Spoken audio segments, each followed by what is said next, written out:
Guys, maayong buntag o sa tanang makakitaan nila video, atong ipakita ang flood control project diri sa District 1 under ni Congressman Pulong Duterte sa mga nagduda nga gikurap ang iyahang budget.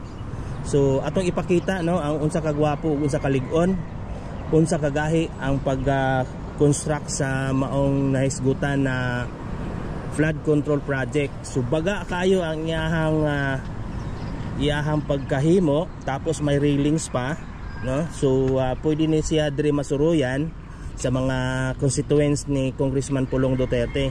So baga kayo ang iyahang ato ang mahulog nato og matawag na pathways, no? So ang sa ubos nga side na ay siya ay naka-installer na mga beam ug dito pod sa other side. So mapansin nato nga naa siya beam, no? So ang kaning pathways more or less 4 feet siya kataas, no?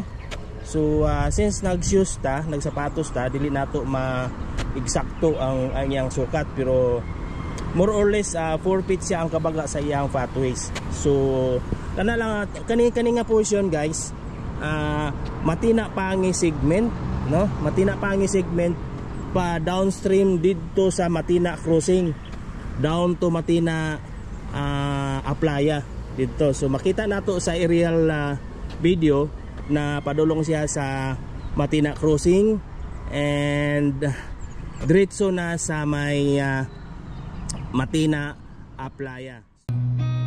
I've seen a lot of change, been through a lot of pain. Some things are not the same as they were a year ago, but all will be okay. I move on each and every day. The past is where it stays, way back a year ago. I've changed for the better this time.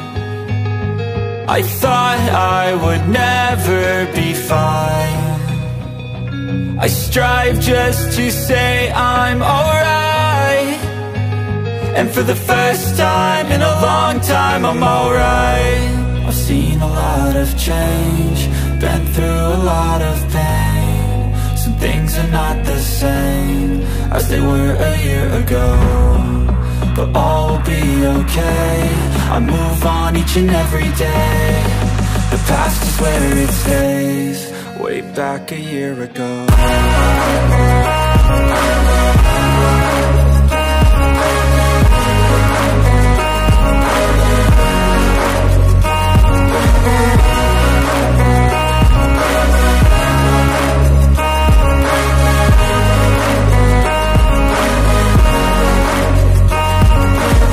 I ain't going back, I'm not falling. I'll push all my chips and call all in. I'll bet on myself, you keep stalling.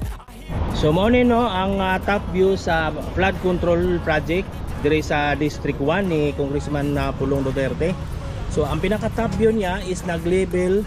Actually mas habog ang top view kumpara sa girder sa tulay, no? So inaana kahabog ang giki o flood control project diri sa Davao City. Ayan, no, ana kalalom. So more or less naa siya sa mga 15 to 20 feet padulong sa ground level. So naapay nakasaksak diya sa ilalom, no? Nag-accumulate lang ang mga earthfill, mga yuta ug lapok.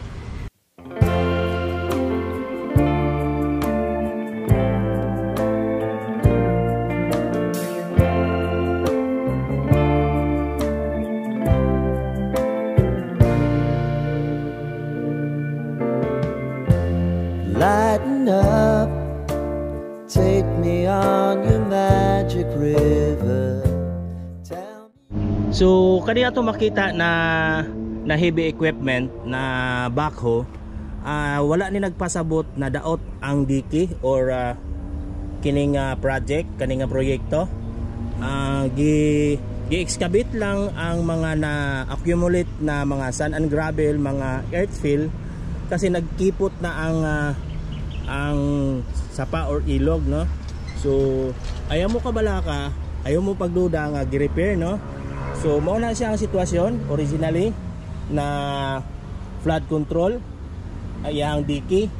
Kana siya na backhoe is gi-excavate lang ang nag-accumulate na mga yuta, lapok, bato para ma-open ang kini nga mao nga sapa sa matina pangi, no? So gi-excavate, gilabay sa pikas para ma-open siya, ma-free ang pagdaloy sa tubig. So daghan salamat sa inyong paglantaw mga igsoon diri sa Davao. Daghan salamat ug amping ang tanan. If you think I'm never sleeping, maybe I can turn it around.